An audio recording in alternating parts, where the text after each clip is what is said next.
القدير محمد ابو ليلى مدير عام السيرك، مع الفنان القدير عصام والصحفي الكبير والاعلامي الكبير. فبنقول له دلوقتي حضرتك مشرفنا ومدير اداره التسويق. لا سيب احنا التسويق دلوقتي، احنا بنتكلم سيرك، هنرجع للتسويق، احنا بنتكلم سيرك. ما هو التسويق اللي كله بقى.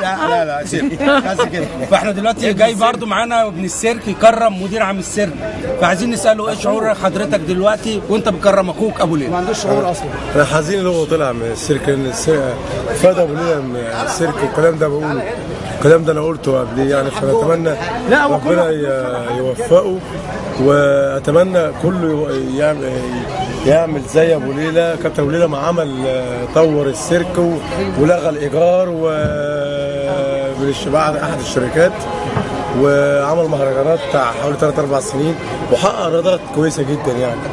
ولو كان مستمر كان هيعمل احسن من كده. فاتمنى اللي ماسك بقى يكمل مسيرته يعني ان شاء الله يا رب.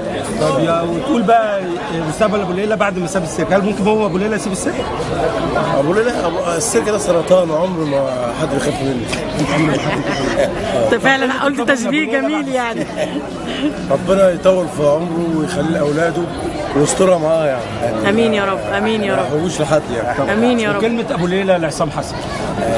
عصام اخونا وعشرة ايام جميله. ناس كتير في السيرك ما حسوش بالمثلث، كان احمد كمال وعصام حسن ومحمد ابو ليلى. كان مثلث ايام حلوه وايام صعبه وفي الاخر الحمد لله كل واحد ربنا وفقه في مجاله. انا سعيد جدا بيهم وسعيد بعصام ان هو جه، رغم ان انا في الدوشه دي ما اتصلتش بيه، بس انا عرفت. انا لما بقول لهم عصام عرف يا جماعه قالوا لي اتصلنا بيه. فانا بشكر احمد كمال اللي هو اتصل بعصام حسن. طب مين اللي اتصل بيك؟ مين اللي اتصل بيك يا كابتن؟ راشد. كابتن راشد. انا اللي قلت لك كنت هتدفع رشوه.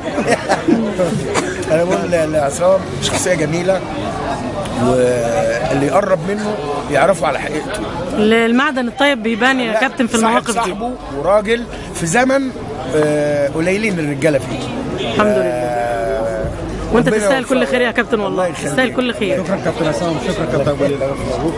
كابتن سيد سليمان، تقول ايه للكابتن بقى ابو ليلى؟ تقول ايه للكابتن ابو ليلى وما تصورش؟ هقول للكابتن ابو ليلى انا مش قادر اقوله بصراحه يعني. ده اخ كبير وحبيب. ربنا يديله المعروف. الله يوفقك. ربنا يوفقك ان شاء الله. الله يكرمك. كابتن عصام الحلو، تقول ايه للكابتن ابو ليلى؟ ربنا يوفقه في الايام الجايه. امين يا رب. ونعمه الزملاء ونعمه الاخوه، والحمد لله ان هو طلع من السيرك على رجليه. الحمد لله، الحمد لله. ربنا يديك الصحه يا كابتن. عقبالنا بقى.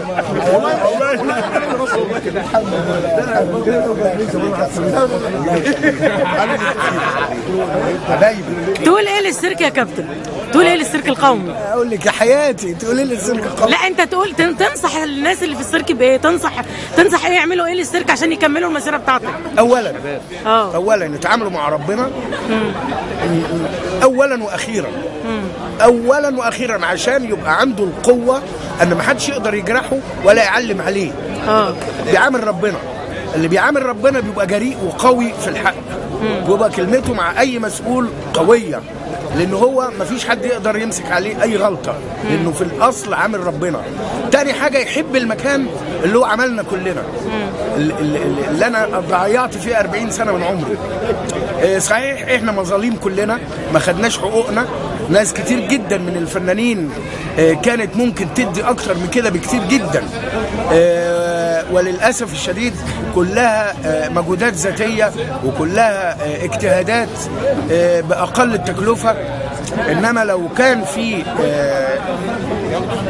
يعني ان الدوله تهتم بهذا المكان، وخاصه ان المكان دوت اصلا هو بيصرف على نفسه، يعني لو قارنا مصروفاته بايراداته فهو الحمد لله جهه حكوميه مغطيه كل مصاريفها الحمد لله. فاتمنى من الوزاره ان هم مش هيخسروا حاجه، بس السيرك ده بيجي اجانب من جميع جنسيات العالم، المفروض نهتم بيه اكتر من كده، وان دي نقطه مشرفه في الثقافه المصريه.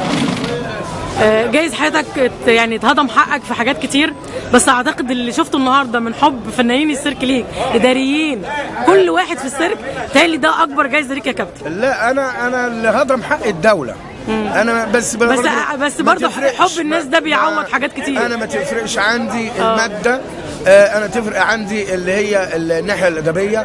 الناحيه الادبيه انا لقيتها في زمايلي في تقصير من الوزاره اجماعا. الوزاره كلها للاسف الشديد سلبيه، وربنا يهديهم. امين يا رب. ربنا هو اللي بيصلح بامر الله. امين يا رب.